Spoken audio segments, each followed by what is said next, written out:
Hey, salut, on se retrouve pour un nouveau vlog de la semaine qui commence super bien puisque mon conjoint est actuellement en train de faire la queue pour faire le test du Covid. On est content, voilà, oui. Cette semaine ce sera la semaine du virus, voilà, comme un peu d'ailleurs la semaine dernière, puisque la semaine dernière il y a eu mon beau-père qui est tombé malade, la grand-mère de mon conjoint et 2 copines, et depuis 2 jours c'est le tour de mon conjoint. On est content, voilà. Alors heureusement pour l'instant tous nos proches n'ont pas eu de maladie grave et que le Covid était n'était pas super. Donc ce que vous entendez, c'est Myrtille qui fait les griffes juste dessous. Voilà, ça va aller? C'est bon? Oui? Bah oui, je sais pas, oui. Donc je disais, heureusement pour l'instant personne n'a attrapé de maladie grave et ils sont pratiquement tous sur le chemin de la guérison, voilà. Sauf mon conjoint du coup qui est malade depuis 2 jours, donc on a d'ailleurs passé un super week-end. J'ai adoré. Voilà, donc a priori ce ne serait pas le Covid, ce serait seulement une rhinopharyngite hyper carabinée, c'est cool, mais dans le doute, donc il faut passer le test, et en fait ça fait déjà 3 quarts d'heure qu'il fait la queue apparemment, et il y en a encore pour bien 3 quarts d'heure, 1 heure d'attente, putain le pauvre. Enfin bref. Donc du coup pour lui monter le moral, je vais aller lui faire des petits cookies. Et voilà, et je pense qu'entre aujourd'hui et puis demain je vais pas faire beaucoup de trucs créatifs parce que je vais plutôt me concentrer sur lui pour le chouchouter, voilà, hein, parce qu'il est malade, le pauvre bibou, voilà. Et écoutez, je vais vous montrer tout ça, et puis j'espère que la semaine sera un peu plus interactive que la semaine dernière. On verra, surprise. Allez, à tout de suite. Alors déjà ça commence bien puisque je n'ai pas de sucre cassonade et qu'il en faut pour la recette. Tout va bien, cela annonce une très bonne journée.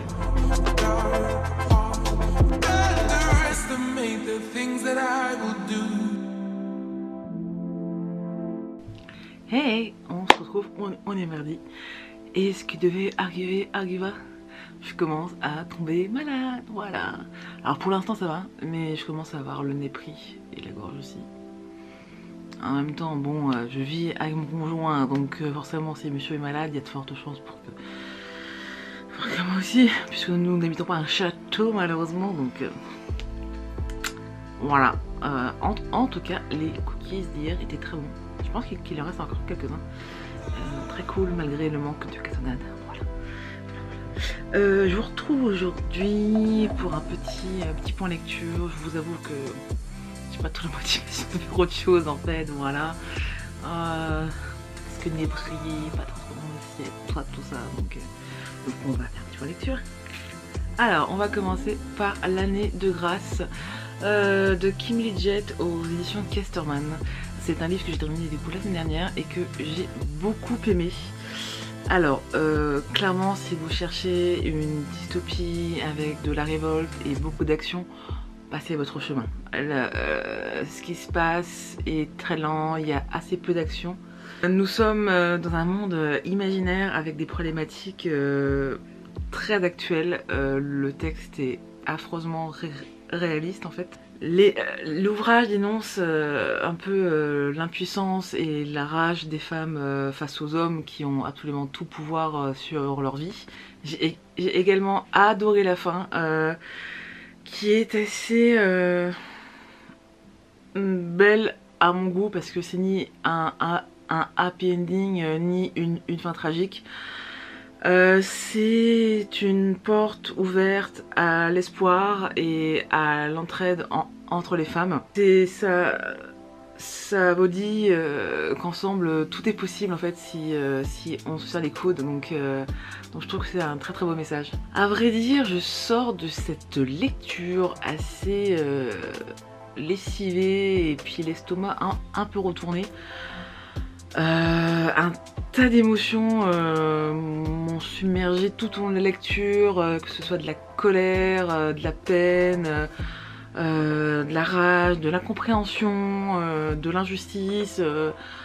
Et on termine en beauté sur de l'espoir et ça je trouve ça vraiment cool en tout cas. Alors bien sûr tout n'est pas parfait non plus, hein.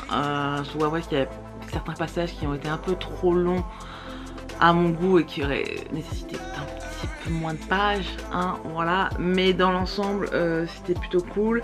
Par contre c'est vrai que je trouve que le gros point négatif de cet ouvrage c'est la romance. De mon point de vue, cette romance était assez irréaliste et surtout un peu malsaine en fait. Je trouve que le syndrome de Stockholm n'est pas du tout quelque chose de romantique ou de sexy et que déjà de 1 c'était pas très crédible dans l'ouvrage. Et de 2, c'est vrai que pour un livre qui se dit féministe, parler d'une relation assez toxique comme ça, je ne suis pas sûre que ce soit vraiment le bon message à faire passer en fait. Donc voilà, donc c'est vrai que mis à part ces 2 petits points qui m'ont fait un peu grincer des dents, néanmoins enfin je trouve que c'est vraiment un bon texte et je vous le conseille vraiment et si vous le lisez dites-moi ce que vous en avez pensé parce que franchement il m'a un peu retourné le cerveau quand même ce livre. Après cette lecture, clairement j'avais besoin un peu de me changer les idées, hein. Et donc je suis partie sur un petit roman jeunesse qui n'a absolument rien à voir puisqu'il s'agit de Starfell, Violette Dupin et Le Jour Perdu de Dominique Valent aux éditions Casterman toujours. Alors ça on est clairement dans la jeunesse, hein. Je pense que c'est pour les 12 et...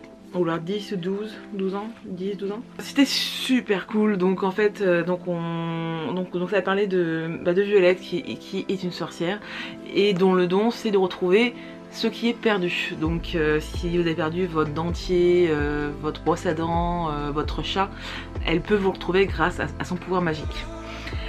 Et en fait elle va faire la connaissance de la sorcière qui est à côté, que je vous laisserai découvrir par vous-même, qui va lui donner une mission, c'est-à-dire retrouver un jour qui s'est perdu. Parce que effectivement, dans la semaine qui précède l'action, il y a le mardi de la semaine qui a disparu et dont personne n'arrive à se souvenir. Et donc elles vont faire équipe pour essayer de démêler ce mystère et pour retrouver ce fameux jour perdu. J'ai passé un très bon moment, c'était vraiment très frais, très joyeux. J'ai adoré que ça parle de thèmes de confiance en soi, d'amitié, de famille. C'était vraiment très cool. Alors après bien sûr c'est un ouvrage pour enfants donc c'est vraiment très court. Il n'y a pas non plus d'idées vraiment cachées, il n'y a pas de trucs tarabiscotés, mais franchement c'est... J'ai passé vraiment un bon moment et ça a vraiment changé les idées, c'était très mignon et franchement si vous avez des enfants ou alors même si vous aimez lire de la lecture jeunesse, je vous le conseille, voilà. Et pour ma lecture en cours, on continue avec de la lecture jeunesse puisque je suis en train de terminer The Midnight Gang de David Williams aux éditions... D'ailleurs je ne sais même pas, c'est une édition anglaise hein, donc je ne sais pas... Bah, c'est pas marqué dessus? Eh bien non, c'est pas marqué dessus, ou alors je ne le vois pas. C'est un livre que j'avais acheté il y a 1 an et demi déjà quand on était parti à Londres et je l'avais commencé et je l'avais jamais terminé parce que j'étais passée à autre chose tout simplement. Et en ce moment j'ai très envie de me remettre à la lecture anglaise puisqu'il y a des ouvrages qui ne sont pas encore traduits donc en français que j'aimerais beaucoup lire, donc je me suis dit que déjà ce serait plutôt pas mal de terminer celui-là. Alors si vous avez des enfants ou si vous-même vous voulez vous mettre à la lecture anglaise, je ne peux que vous conseiller cet auteur qui est l'un des auteurs fétiches de la jeunesse anglo-saxonne, d'ailleurs même anglaise d'ailleurs. Oui, il est anglais d'ailleurs je crois. Oui. David Williams, c'est un peu dans la même veine que Roald Dahl. Et j'ai déjà lu plusieurs de ses bouquins donc en anglais et je trouve que c'est vraiment toujours très drôle, très poétique, très fantasy et je vous le conseille vraiment. Et voilà, donc celui-là je vais le terminer et histoire de me remettre un peu dans les rouages de la langue, etc. Et franchement pour tous ceux qui me conseillent, qui me demandent pardon, des conseils pour comment lire en anglais, moi je vous dirais tout simplement de commencer par des ouvrages d'enfants enfants. Parce que l'écriture est assez simple, que les histoires sont aussi très simples et que du coup ça va vous permettre de plus vous entraîner à lire de quoi d'anglais. Voilà. Et donc c'est ma lecture en cours. Voilà voilà. Donc le point de lecture va s'arrêter là et puis je vais vous laisser parce que je continue à lire et puis voilà. Et à plus tard. Hey, bonne nouvelle, nous sommes mercredi et nous avons reçu les résultats du test Covid de mon conjoint et c'est négatif. Bon, il est encore malade comme un chien, hein, n'est-ce pas? Mais au moins c'est pas le Covid et je vous avoue que c'est un peu... ça nous fait moins stresser quand même, déjà, voilà. Donc on croise les doigts pour qu'il aille mieux très vite et puis déjà ça, donc on pourra sortir quand même un petit peu histoire de faire quelques courses quoi. Et c'est un stress en moins les enfants, c'est juste trop bien. Salut, on se retrouve un peu plus tard. Donc nous sommes toujours le mercredi et on est dans l'après-midi, il est vers 15-16 h et en fait je vous reprends parce que ce soir donc il y aura le petit discours de notre cher président et donc du coup donc on sait pas trop ce qu'il va nous annoncer. Est-ce que ce sera un reconfinement, est-ce que ce sera un couvre-feu, est-ce que ce sera d'autres mesures sanitaires plus strictes? On n'en sait rien encore pour l'instant, enfin, donc en tout cas lorsque vous me regardez on le saura, mais à ce moment là moi je ne le sais pas encore. Donc on a fait quelques petites réserves, voilà, donc on a fait des réserves pour le chat, donc litière, croquettes, mou. On a fait des courses, on a fait une petite réserve de PQ pour pas se retrouver dans la merde comme il y a 6 mois, hein, voilà. Et du coup donc on a fait aussi quelques petites courses de livres, voilà, histoire de ne pas se retrouver un peu bloqué. J'ai acheté 6 livres, alors il y a moitié français, moitié anglais. Alors tous mes livres en français je les achète dans la librairie qui est pas très loin de chez moi. Et par contre tous les livres en anglais je les commande sur Amazon, parce qu'ils ont un choix beaucoup plus grand et que voilà. Donc je voulais vous montrer un peu ce que j'ai acheté et puis bah, donc au cours de mes vlogs, donc au cours de mes lectures je vous en parlerai plus précisément, voilà. Donc je me suis acheté Déraciné de Naomi Novik, voilà. Donc en français celui-là j'ai acheté une nouveauté qui est parue il n'y a pas très longtemps, c'est Les Élus de Véronica Ross, qui est donc du coup l'auteur de la saga Divergente, donc aux éditions Michel Lafon, voilà. Et en anglais je me suis acheté Sisters of Sword and Song, oui j'ai un super accent, voilà, de Rebecca Ross. Donc celui-là c'est un hardback et il est très joli. Et par contre celui-là je ne vais pas l'attaquer tout de suite, j'ai un peu peur que mon niveau ne soit pas encore tout à fait assez haut pour le lire, mais par contre je vais attaquer directement La Faucheuse. Je me suis pris le petit coffret en anglais, donc c'est La Faucheuse de Neil Schotterman, qui du coup en anglais c'est Stis et machin. Voilà, donc je vais commencer d'ailleurs cet après-midi ou ce soir par le premier tome et je vous en parlerai. Et puis voilà. Comme c'est du young adulte, j'espère que ça sera pas trop compliqué. J'ai lu quelques extraits sur internet et ça avait l'air d'être de mon niveau, voilà, donc on verra. Et puis bah voilà, et donc on croise les doigts pour ce soir. Autant pour moi, j'en ai oublié un, il s'agit du Faiseur de rêves de Laini Taylor, voilà, aux éditions Lumen, voilà. Et je comprends pas comment j'ai pu l'oublier parce que c'est quand même un beau bébé. Voilà, à toutes.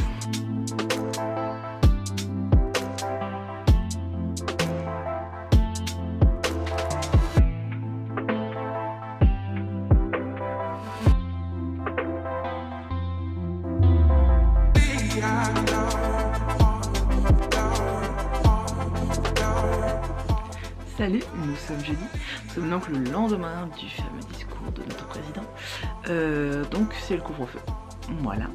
Donc comme on ne peut pas sortir le soir, mais qu'on peut quand même circuler donc en journée pour aller travailler, c'est bien, je vais en profiter pour aller déjeuner avec des copines, voilà, et vu qu'on se rejoint vers Montparnasse, je vais peut-être aller faire un tour à la Fnac ou alors dans des petites librairies, ou alors même dans un petit... il y a pas mal de boutiques d'art là-bas. Bref, En tout cas, je vous emmène avec moi et puis on verra bien sur place qu'est-ce qui se passe. Voilà.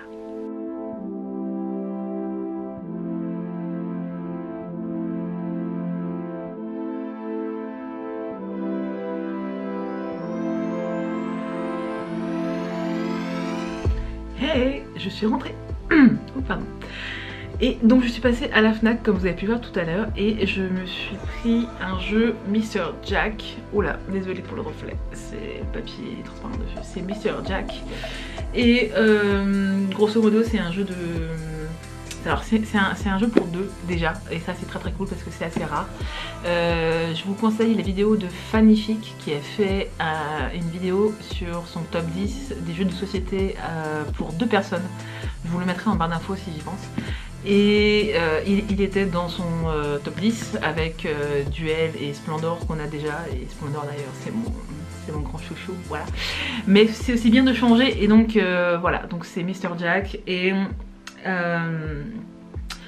grosso modo, Mr. Jack est un jeu asymétrique pour deux joueurs. Chaque joueur a un but différent. Un joueur prend le rôle de l'enquêteur et l'autre de Mr. Jack. L'enquêteur doit trouver sous quelle identité se dissimule Mr. Jack, puis l'attraper. Voilà, donc on va tester ça, puis bah, je vous lirai plus tard si c'est cool ou pas. Et puis je vais profiter aussi pour prendre un petit carnet parce qu'on n'a jamais assez de carnet. Voilà. Non, celui-là il est un peu spécial parce qu'il a des petits pointillés, voilà. Et en fait je n'ai que des carnets à page blanche et voilà. Et puis j'ai reçu une petite commande, j'avais passé il y a plusieurs semaines. Ça a mis du temps parce que ça vient de Croatie et je vais l'ouvrir avec vous.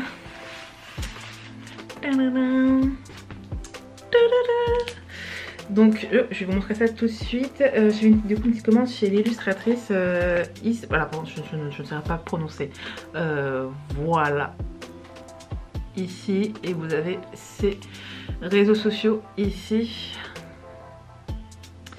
Et donc elle a fait une petite, des soldes en fait il y a plusieurs semaines, et en fait j'avais craqué sur une de ses affiches, je vais vous la montrer de suite. Et je me suis dit que ce serait un petit cadeau parfait pour mon amoureux pour Noël. Voilà, oui je sais que je m'y prends très en avance, mais avec la pandémie, tout ce qui se passe en ce moment, etc. Je ne sais pas s'il y aura des délais de poste ou quoi, ou si les frontières seront fermées, ou si la poste marchera ou pas, j'en sais rien. De toute façon je pense que personne ne le sait, donc j'ai vu ça, ça m'a plu et je l'ai pris, et donc comme ça au moins je l'ai d'avance. Donc c'est une affiche qu'elle a dessinée et je la trouve absolument magnifique. Donc You are my sun, my moon and all my stars. Et j'ai trouvé ça très romantique, hein, très joli. Donc je vais lui trouver un joli cadre noir, et puis je vais l'emballer, et puis ça sera pour un de ces petits cadeaux de Noël. Et puis du coup bah, pour moi je me suis pris deux petits marque-pages. Un avec des petits champignons, puis avec des petites fleurs. Et nous avons une petite carte de remerciement avec un petit mot derrière. Très cool. D'ailleurs ça me fait penser que va peut-être falloir que je dessine un petit peu parce que j'ai pas touché à mon crayon depuis toute la semaine. On est jeudi. Voilà, donc on va faire ça ensemble. Voilà, puisque aujourd'hui le thème de la sorcière botanique c'est la lavande. Voilà. Donc on va faire ça ensemble, hein, voilà, puis on verra si l'inspiration arrive.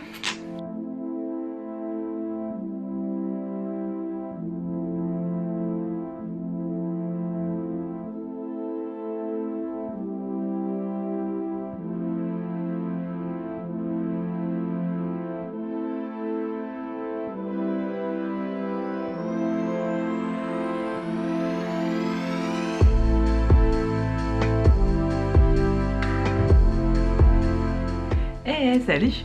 Donc on est vendredi, dernière journée avant le week-end, avant le super week-end où le couvre-feu va commencer. Voilà, tout va bien. Donc là je vous prends, il est un peu tard, on est le milieu de la journée, hein, voilà, il est 13h. Ce matin, petite matinée paporasse, hein, comme on adore, bien sûr. Oh, oui. Et donc là je vais aller manger, et après je vais m'occuper du coup de vos petites commandes de pins. Merci d'ailleurs d'avoir fait ces commandes, c'est très cool. Je vais m'en occuper aujourd'hui et ça partira ce soir si j'ai vraiment la motivation, mais je pense plutôt demain. Hein, oui, voilà. En soi, le couvre-feu du coup ne va pas déranger le système de ma boutique, hein, puisque de toute façon je les envoie de la journée, etc. Donc pour vous ça ne va rien changer. Tant mieux pour moi et tant mieux pour vous aussi, voilà. Hein. Ensuite, je dois faire un brouillon pour un nouveau portrait de famille, donc ça c'est cool. D'ailleurs en parlant de portrait de famille et de pins, voilà, je tenais à vous parler 2 minutes. Voilà, donc on est mi-octobre, mais déjà donc on a reçu les catalogues de jouets, il y a tous les calendriers de l'Avent qui sont sortis, tout le monde part de Noël déjà, voilà. C'est un peu tout pour moi, mais écoutez, c'est comme ça, hein.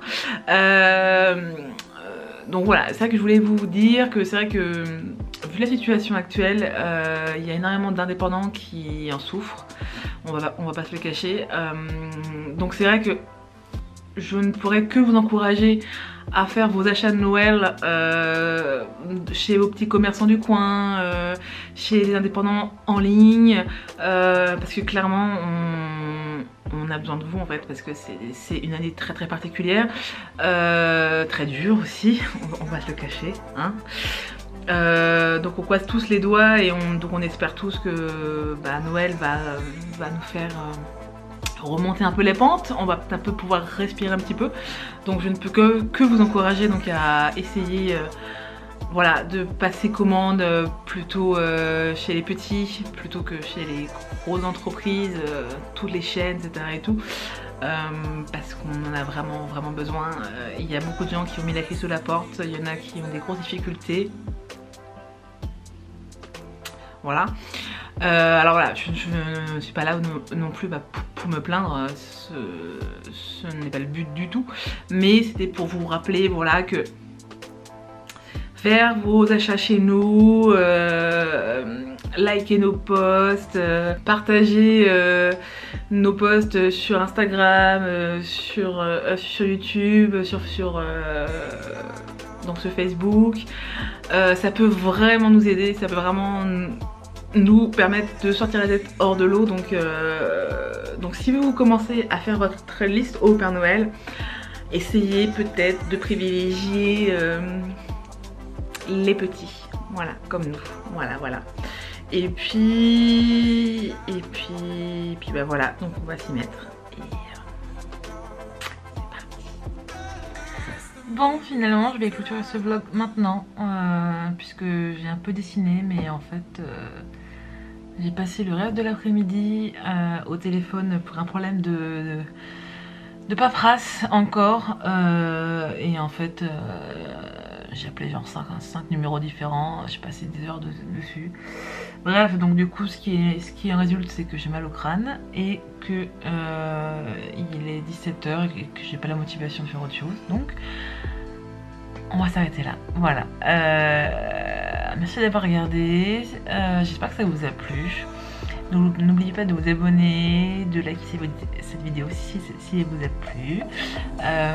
Et puis suivez-moi sur les réseaux sociaux, surtout sur Instagram, où je suis beaucoup plus prolifique que les autres réseaux sociaux, voilà.